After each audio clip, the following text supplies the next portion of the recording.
Bismillahirrahmanirrahim. Assalamualaikum warahmatullahi wabarakatuh. Perkenalkan, kami dari kelompok 6 Pendidikan Biologi ICP Angkatan 2024 ingin menjelaskan mengenai kunci determinasi mandibulata.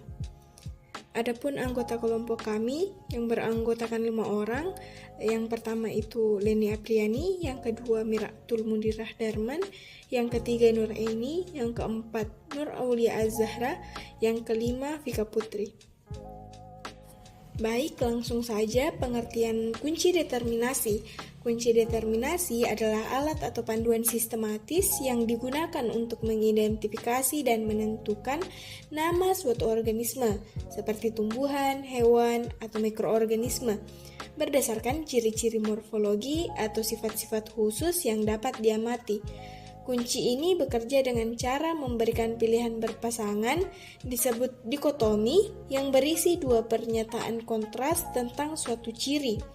Pengguna memilih salah satu pernyataan yang sesuai dengan spesimen yang diamati, lalu diarahkan ke langkah berikutnya, hingga akhirnya ditemukan nama spesies atau kelompok takson tertentu.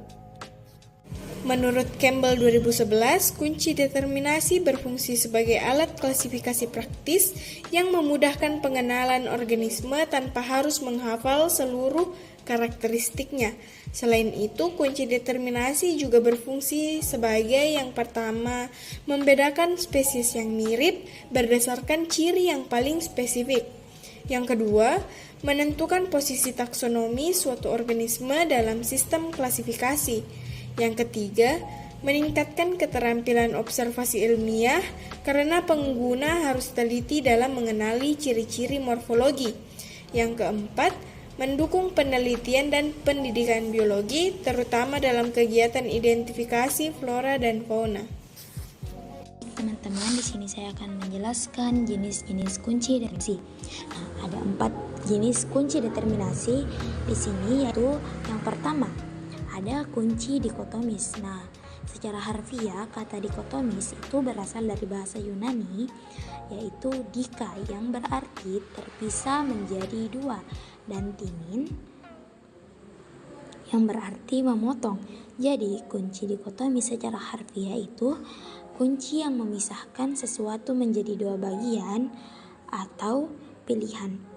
Dalam konteks biologi, kunci ini membantu kita untuk menyajikan dua pernyataan yang berlawanan, yang membantu untuk menentukan identitas organisme berdasarkan cirinya. Kemudian ada kunci polikotomis. Di sini kunci polikotomis itu berasal dari bahasa Yunani, yaitu poli yang berarti banyak dan timin yang berarti memotong. Artinya, kunci polikotomis adalah kunci yang memiliki banyak percabangan atau pilihan. Dalam identifikasi, penggunanya ini dapat memilih lebih dari dua ciri sekaligus untuk mempersempit hasil pengenalan organismenya. Kemudian ada kunci analitik. Secara harfiah, kata analitik ini berasal dari bahasa Yunani, yaitu analusis, yang berarti pemecahan atau penguraian. Maka kunci analitik itu berarti kunci yang menguraikan ciri-ciri dari umum ke khusus. Jenisnya ini membantu untuk mengidentifikasi organisme dengan mengikuti urutan logis dari kelompok yang terbesar hingga spesies yang tertentu. Kemudian yang terakhir ada kunci sintetik.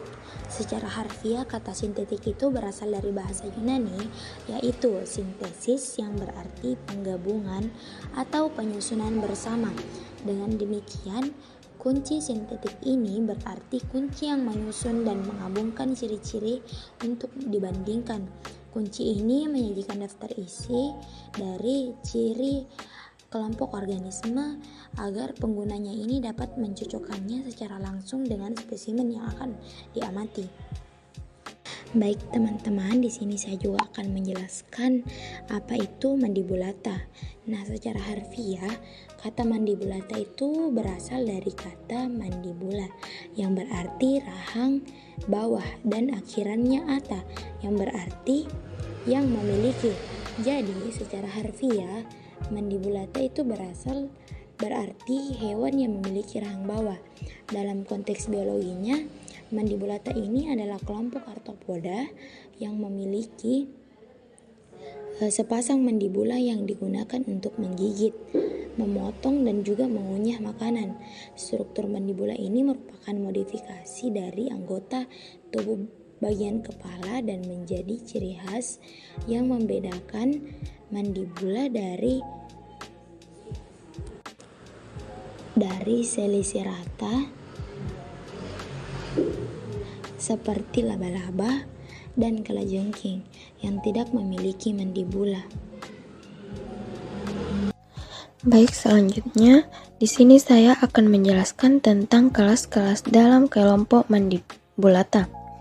Yang pertama, subfilum Myriapoda. Myriapoda ini memiliki ciri umum tubuh bersegmen banyak, setiap ruas memiliki 1 atau 2 pasang kaki. Hidup di darat dan bernapas dengan trakea. Kelas-kelasnya terdiri dari yang pertama, Chilopoda atau kelabang. Karnivora, tubuh pipi, tiap segmennya terdiri dari 1 pasang kaki. Yang kedua, Diplopoda, kaki 1000. Herbivora, tubuhnya silindris, tiap segmen memiliki 2 pasang kaki. Selanjutnya, subfilum Crustacea. Crustacea memiliki ciri umum hidup di air, memiliki eksoskeleton keras dari kitin dan kalsium karbonat, serta memiliki 2 pasang antena. Kelas-kelasnya terdiri dari yang pertama, Malacostraca. Contohnya itu udang, kepiting, lobster. Yang kedua, Baransipoda. Contohnya Daphnia, Artemia atau kutu air. Yang ketiga, Maxillopoda. Contohnya Barnacle dan Copepoda. Selanjutnya yang keempat, Ostracoda.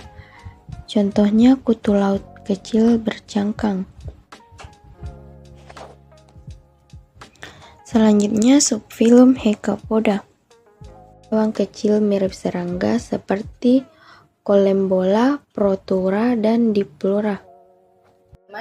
Selanjutnya kita akan mempelajari tentang bagaimana cara mengelompokkan mandibulata berdasarkan dari ciri karakteristik dan morfologi yang dimiliki hewan tersebut. Di mana cara yang saya gunakan untuk mengelompokkan mandibulata itu adalah dengan mengelompokkan hewan tersebut dengan membaginya menjadi 2. Nah, yang pertama, di mana saya mengelompokkan berdasarkan kakinya. Untuk yang pengelompokan pertama, saya melihat banyak kakinya yang terdiri dari 3 pasang kaki sejati dan 3 takma yang terdiri dari kepala, toraks, dan abdomen, di mana saya menyimbolkannya dengan 1A. Kemudian di 1A tersebut, saya membaginya kembali menjadi 2 bagian yang terdiri dari mandibula di dalam kepala dan tidak bersayap dengan simbol 2A dan mandibula yang berada di luar kepala dengan simbol 2B. Selanjutnya, untuk mandibula yang berada di dalam kepala dan tidak bersayap, saya kelompokkan menjadi 2. Kembali di mana hewan yang memiliki kaki vestigial pada abdomennya dan tidak memiliki mata serta tidak berwarna, saya simbolkan dengan 4A, dan yang tidak ada kaki vestigial pada abdomennya dan serta tidak memiliki mata dan berwarna, saya simbolkan dengan 4B. Untuk yang memiliki kaki vestigial pada abdomen dan tidak memiliki mata serta tidak berwarna, saya kelompokkan menjadi 2. Yang pertama, ada sepasang cerci di abdomennya dengan simbol 6A. Di sini kita sudah dapat melihat ordonya, di mana untuk sepasang cerci di abdomen itu termasuk dalam ordo Diplura, dan untuk yang tidak memiliki cerci dengan simbol 6B termasuk dalam ordo Protura. Selanjutnya, untuk yang tidak ada kaki vestigial pada abdomennya dan memiliki mata dan berwarna, saya simbolkan dengan 4B, di mana kita sudah bisa melihat ordonya, yaitu ordo Collembola. Selanjutnya kita masuk ke mandibula yang berada di luar kepala yang disimbolkan dengan 2B, di mana saya membaginya menjadi 2 bagian yang terdiri dari yang bersayap dan tidak bersayap masing-masing dengan simbol 5A dan 5B. Untuk yang bersayap, kita dapat lihat bahwa dia termasuk dalam ordo Pteregota, dan untuk yang tidak bersayap termasuk dalam ordo Ptisanura. Selanjutnya, kita ke bagian 1B, di mana di bagian 1B itu adalah kaki pada setiap segmennya, di mana terdiri dari 2 takma yang terdiri dari kepala dan tulang, di mana saya membaginya menjadi 2, dengan mengelompokkan yang memiliki sepasang kaki pada setiap segmennya dengan simbol 3A, di mana kita dapat melihat ordonya yaitu ordo Silopoda. Sedangkan untuk yang 3B yaitu 2 pasang kaki pada setiap segmen, tapi terkecuali untuk segmen 1-5 itu adalah ordo yang termasuk dalam ordo Diplopoda. Setelah kita mempelajari bagaimana cara mengelompokkan mandibulata berdasarkan ciri karakteristik dan morfologinya, di sini saya ingin mengelompokkan kupu-kupu berdasarkan kunci identifikasi dan morfologi yang sudah kita pelajari. Nah, di mana langkah yang pertama untuk melihat kunci identifikasi adalah melihat jumlah kaki dari hewan tersebut. Nah, pada hewan kupu-kupu sendiri, dia itu memiliki 6 kaki sejati, yang berarti 3 pasang kaki sejati, 3 takma yang terdiri dari kepala, toraks, dan abdomen. Nah, karena di sini menunjukkan angka 2, berarti kita melanjutkan ke angka 2. Nah, di pilihan angka 2 itu terdapat apakah dia mandibula yang berada di dalam kepala dan tidak bersayap, ataukah mandibula yang berada di luar kepala. Ini sudah sangat jelas bahwa kupu-kupu itu memiliki sayap. Jadi kita melanjutkan ke nomor 5. Pada nomor 5 terdapat pilihan apakah dia bersayap dan tidak bersayap. Nah, untuk yang bersayap dia termasuk dalam Pterygota, dan yang tidak bersayap termasuk dalam ordo Ptisanura. Sedangkan untuk kupu-kupu sendiri dia itu memiliki sayap. Jadi kupu-kupu ini adalah hewan yang termasuk dalam ordo Pterygota. Berarti setelah kita gabungkan kunci identifikasi tersebut, berarti kupu-kupu itu memiliki ciri morfologi yang bersayap, mandibulanya berada di luar kepala, dan memiliki 6 kaki sejati, berarti dia memiliki 3 pasang kaki sejati dan 3 takma yang terdiri dari kepala, toraks, dan abdomen. Nah, kupu-kupu ini termasuk dalam kelompok Pterygota, yaitu golongan serangga yang bersayap yang merupakan bagian dari subfilum Mandibulata. Pada kelompok ini, mandibula yang menjadi ciri utama Mandibulata yang telah mengalami modifikasi evolusioner menjadi alat penghisap panjang yang disebut dengan proboscis, yang dimana proboscis ini digunakan untuk menghisap nektar. Struktur tubuh kupu-kupu ini menunjukkan ciri khas Pterygota, di mana yang terdiri dari 3 bagian tubuh yang bersegmen yang terdiri dari kepala atau heads, toraks, dan abdomen, serta memiliki 2 pasang sayap yang bersisik, serta 3 pasang kaki sejati yang melekat pada toraksnya.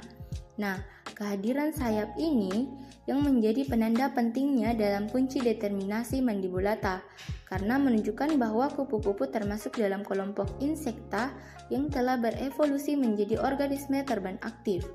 Dengan demikian, kupu-kupu menjadi contoh spesifik dalam identifikasi Pterygota, yakni serangga Mandibulata yang bersayap dengan alat mulut yang termodifikasi untuk fungsi pengisapan.